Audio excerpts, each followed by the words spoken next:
en orbite, annoncez-vous. Aspanev, Berenice 2, demande autorisation d'atterrir sur Périon Saturne 7.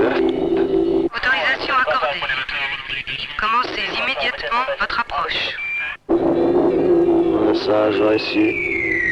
Je vais me poser.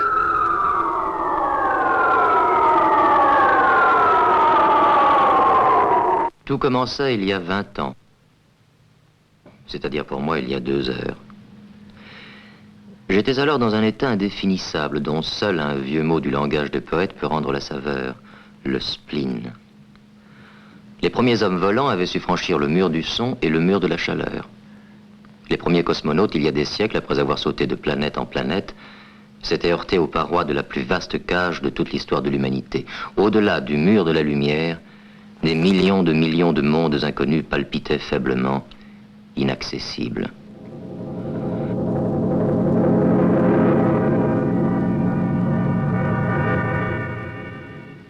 J'étais prisonnier d'un sentiment aussi éteint que les espèces de l'ère secondaire, la mélancolie.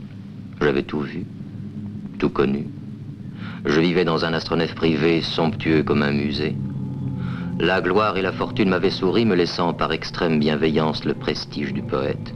Mais le dernier écrivain, j'étais le dernier globe-trotteur à l'époque où le monde ressemblait à tout sauf à un globe, le dernier explorateur dans un temps où plus rien n'était à explorer.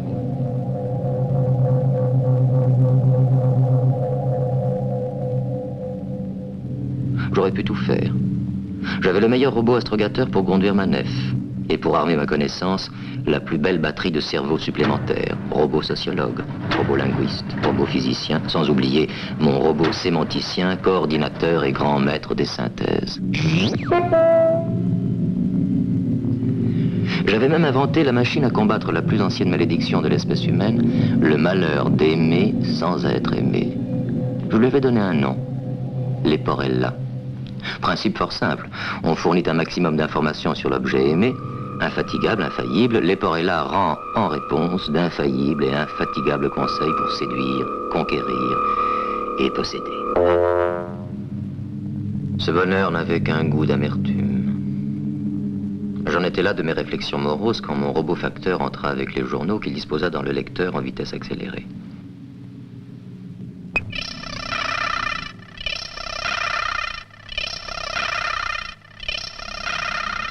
Je ne prêtais à ces reflets de l'activité de mes semblables qu'une attention assez distraite, quand mon chat, Marcel, le premier, devina qu'il se passait quelque chose d'insolite.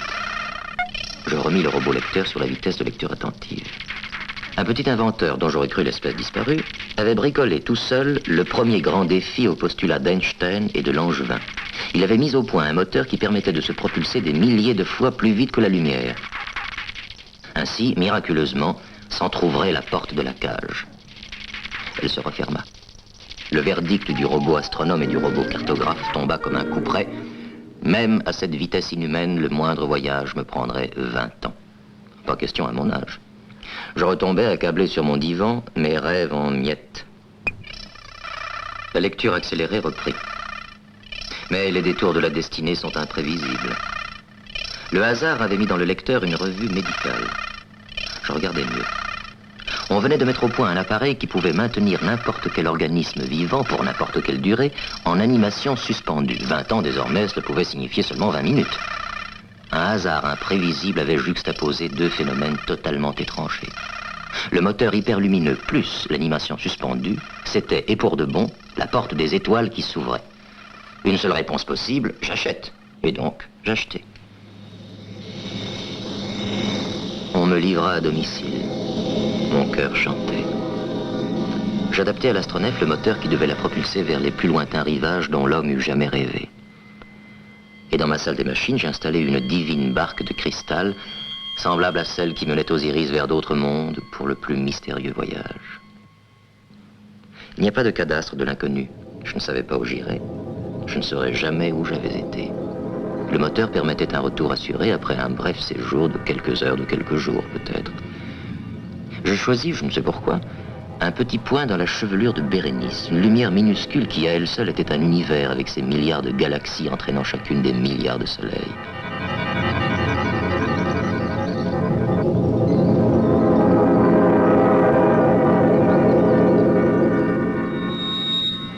J'entrai dans la barque de cristal et mon cher Marcel s'endormit contre moi du plus long sommeil de toute l'histoire de la race des chats. Le voyage fut pour moi un sommeil sans rêve. Seuls les yeux sans âme de mes fidèles robots virent ce que ne verront jamais les yeux des hommes. L'apparence même des choses change derrière le mur de la lumière. De ce monde à leur mesure, je ne sais que ce qu'ils m'ont dit.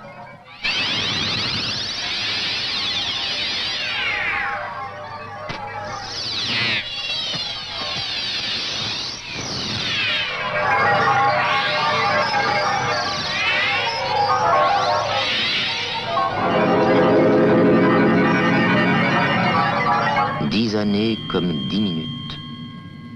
Le cours des choses reprit. Le voyage aller était terminé.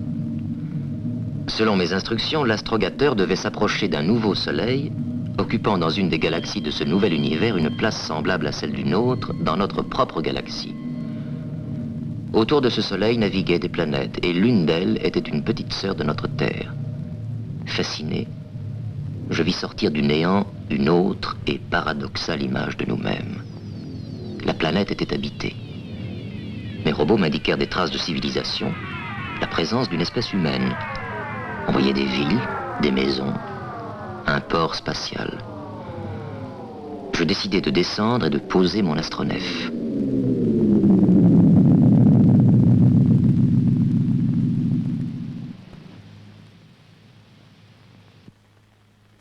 J'entrai dans une sorte de gare. J'avais franchi en courant un gigantesque pont sur l'espace et le temps, fragile et éphémère, et qui ne pourrait servir qu'une fois. Le cœur serré, je me trouvais dans un labyrinthe dont la logique et la géométrie m'échappèrent. Je pensais ne jamais sortir, jusqu'au moment où je compris que le désir même de trouver une issue était précisément le moyen qui me la faisait trouver. Il fallait comprendre. Alors tout s'arrangeait.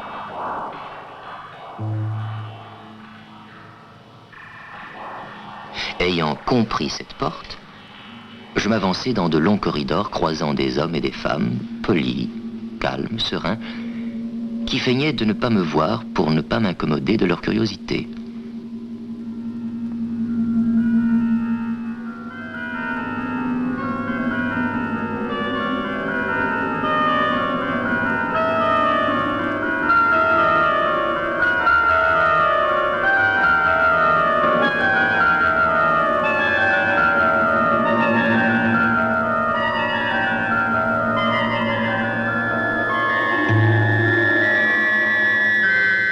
Guidé par le désir d'aboutir, j'arrivai enfin dans une vaste pièce où m'attendait, sous le blason de sa planète en forme de rose des vents, un homme dont je ne pouvais encore deviner s'il était un prince, un sage ou un tyran.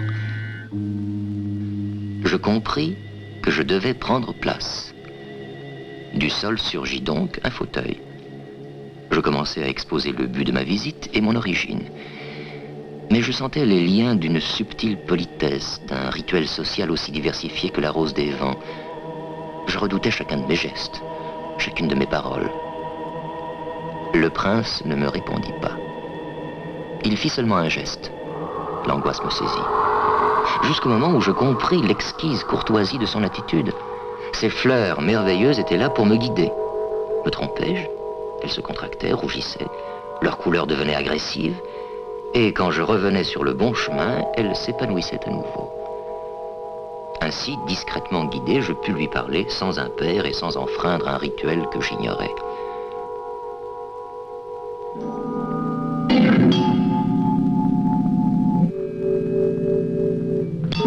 L'audience se termina. Le prince me convia à une sorte de réception où je devais rencontrer les principaux savants, artistes et administrateurs de la planète. Je ne voyais autour de moi que calme, douceur et bonté. La noblesse et la bienveillance, l'équilibre et la compréhension étaient les clés de ce monde sans violence où l'essentiel était de comprendre. On m'aimait, j'admirais. Quand je croyais naïvement avoir passé l'âge des coups de foudre, je me sentis paralysé, incapable d'initiative. Barbara me plongea dans un abîme d'admiration. Je ne savais que faire. Et je l'entendis à peine me demander, curieuse de ma planète, si elle pouvait visiter ma fusée.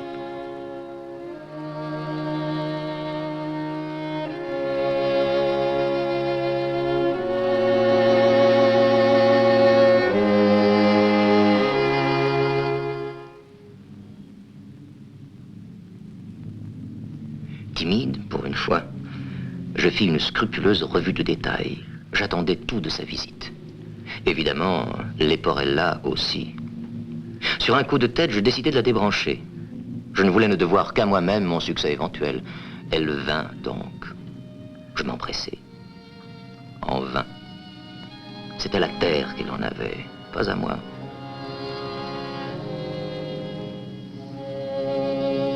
Tout la passionnait, elle voulut tout savoir, tout connaître. Mœurs, géologie, faune, flore, littérature, musique. Les robots étaient fous de joie, ils bavardaient comme des pies avides de briller, les imbéciles.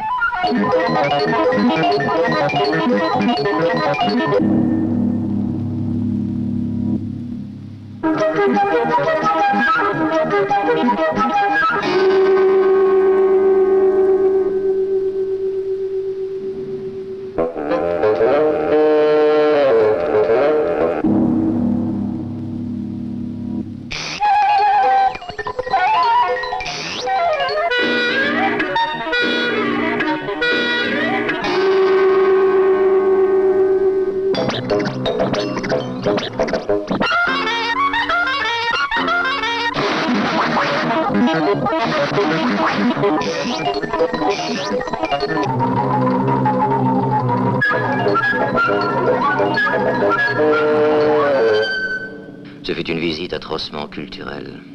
Je ne savais que faire. Accablé, je la voyais partir. Bérénice, Henri Brulard et les concertos brandebourgeois sous le bras. Devina-t-elle mon désappointement?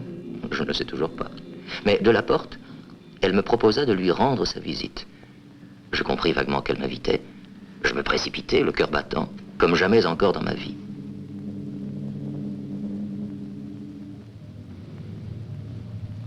Devant sa maison, je ne vis aucune entrée. Je mis un moment à comprendre qu'il suffisait que le visiteur formulât son désir pour que la porte s'ouvrît.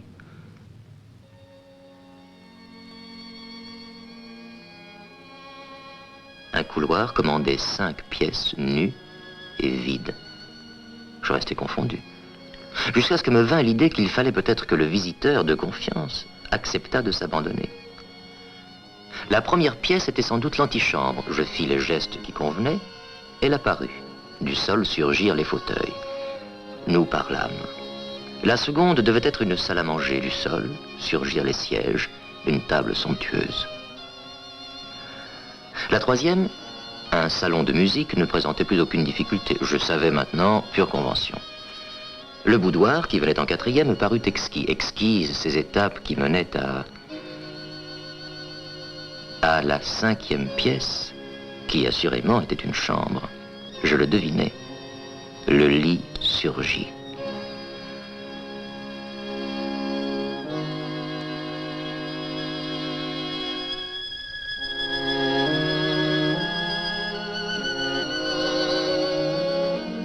Cette progression savante, du moins je le crus, me parut l'indice ou la preuve d'un délicieux raffinement, un ménagement délicat et civilisé. Nous échangeâmes notre premier baiser. Maintenant, j'en étais sûr, elle m'aimait comme je l'aimais. Tout conspirait pour nous, l'ardeur des sentiments, le moment, l'occasion, tout se décidait quand 6 ombres se profilèrent. 3 hommes et 3 femmes venaient de nous rejoindre. 6 visages souriants, aimables, bienveillants, purs en quelque sorte. Ma première idée fut qu'il s'agissait de sa famille. Je m'épuisai donc en politesse, masquant autant que je le pouvais ma fureur d'avoir été dérangé, redoutant obscurément d'avoir brisé quelques tabous. Il me semblait qu'on attendait de moi quelque chose, et je ne compris pas quoi. Le reste de la nuit se passa en conversation mondaine. L'aube parut, éclairant un paysage d'un calme hiératique. L'hôte honorable devait comprendre qu'il était l'heure de se retirer.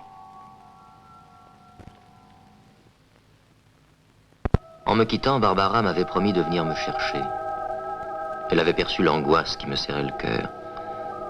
Elle savait que je ne pouvais rester que 2 jours encore, au plus. Elle m'entraîna dans une sorte de champ de ruines exaltant et romantique, comme si elle désirait me fournir la pièce manquante d'un puzzle compliqué. Les ruines parlent à mon âme. Je compris qu'elle m'aimait. Nous retournâmes chez elle. Et connaissant cette fois les détours du rituel, je parcourus avec elle, un peu plus vite sans doute que la veille, les étapes qui menaient au sanctuaire. Je l'embrassais donc comme un fou, quand l'entrée à nouveau de ces 6 personnages, les mêmes que la veille, me troubla profondément. Ils paraissaient moins aimables, une certaine froideur sous leur politesse. Une discrète tentative que je fis pour m'isoler avec Barbara fut repoussée par elle-même. Je comprenais de moins en moins. Le jour se leva, invitant l'hôte honorable au départ.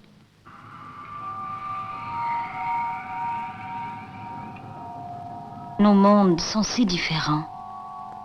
Ne soyez pas triste. Je reviendrai. Elle revint. Mon cœur bondissait. Je la suivis. Je crus d'abord être devant une sorte de théâtre. J'avais presque deviné, c'était une salle de concert, privée. Une sorte d'église, je ne sais pas. Et une sorte d'orgue.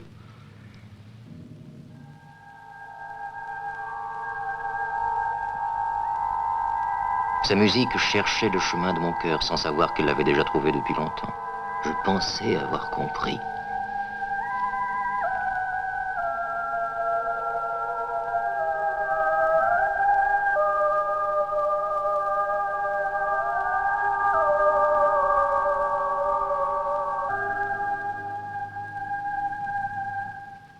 Bien. Tu sais tout maintenant. Les heures m'étaient comptées. Rester à jamais ou partir le lendemain, je n'avais plus que ce choix. Nous nous jetâmes directement dans la 5e pièce, en nous moquant éperdument de la progression et du rituel. Encore une fois, je me mis à l'embrasser comme un fou, quand...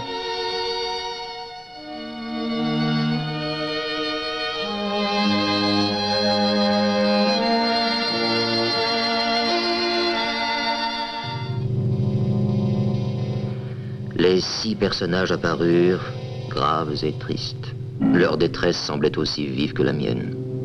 Ils avaient attendu de moi quelque chose que je n'avais pas su leur donner. Je n'y pouvais rien.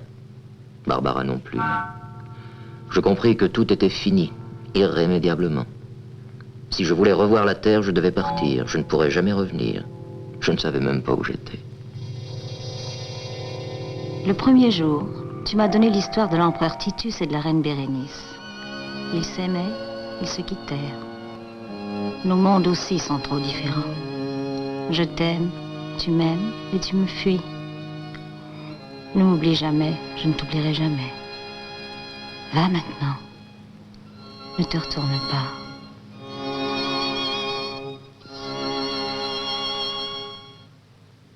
Je m'enfuis donc.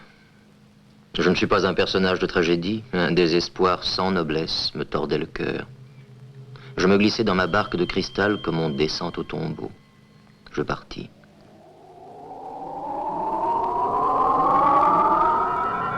Je ne vis naturellement rien du voyage. 10 autres années comme 10 autres minutes.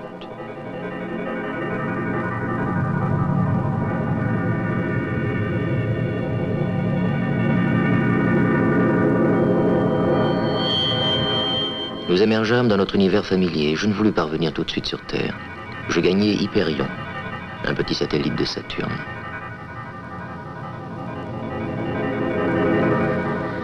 Il y a donc 20 ans. Pour moi, seulement le plus long week-end du monde. Je travaille. Mes robots, mornes et tristes, classent leurs innombrables documents. Que s'est-il passé? Qui pourrait me le dire? Leporella, peut-être? Je n'ai ni compris ni accepté sa première réponse d'une brièveté spartiate. Je l'interrogeais encore, je la pressais de questions. Je ne pouvais me résoudre à l'évidence. Accablé, je mesurais l'étendue de mes fautes, la vanité de l'intelligence des hommes qui se croient le centre du monde, toujours et partout. Rien n'oblige les autres créatures à nous ressembler. J'étais comme ce vieux dessinateur des siècles passés qui avait fait vivre et penser les ours, les chats ou les dinosaures comme des hommes. Rien n'obligeait cette planète, les hommes et les femmes de cette planète à nous ressembler. Tout chez eux se trouvait placé sous le signe des 8 points principaux de la rose des vents. 8 manières de saluer, 8 manières de répondre, 8 manières de vivre, et aussi 8 sexes. Ainsi, quand Barbara faisait entrer ces 6 partenaires qui m'intriguaient, qui me dérangeaient autant, c'était pour tenter de me dire qu'elle était d'accord, pas pour me laisser signifier un refus, pour parfaire notre union, pas pour la rendre impossible. J'avais stupidement pensé que les formes de notre vie valaient pour l'univers, alors qu'elles sont même incertaines pour chacun d'entre nous. Autre nature, autre morale, autre moralité, tout s'enchaînait. Mon obstination à ne pas comprendre avait dû autant la révolter que ne m'avait abattu l'impossibilité d'aboutir. Elle avait eu raison, Bérénice. Nos mondes nous tiraient trop fort chacun en arrière. Je les avais pris pour 6 juges, c'était juste 6 complices. Le groupe des catalyseurs nécessaires à une harmonie dont je n'avais pas eu idée. J'avais été bien puni. Ainsi, par aveuglement, par vanité, j'ai perdu Barbara. Son image me reste. L'amertume et le regret stérile s'emparent de mon âme.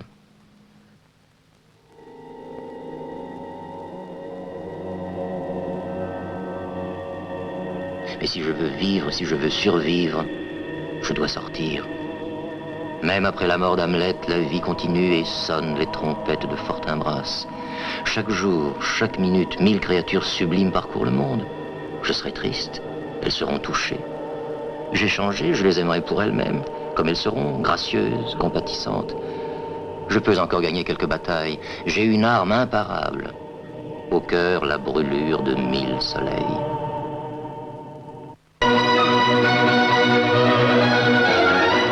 Cavallino, calda la testa, una gran festa a preparar. Se trovi in piazza qualche ragazza, tego per quella cerca menar, tego per quella cerca menar, cerca menar, cerca menar. Senza più l'ordine, la fantasia, il minuetto, chi la follia, chi la levanna, fare ballar, il minuetto, fare ballar, chi la follia, fare ballar, chi la levanna, fare ballar. E io fra canto, dall'altro canto, con questa quella, può amoreggiar, può amoreggiar, può amoreggiar. Alle me lista, mamma fina, una decina devi aumentar. Alle me lista, una decina devi aumentar. Se trovi in piazza qualche ragazza, ecco per quella, cercami no. Alle me lista, mamma fina, una decina devi aumentar. Una decina devi aumentar. Una decina devi aumentar, devi aumentar, devi aumentar, devi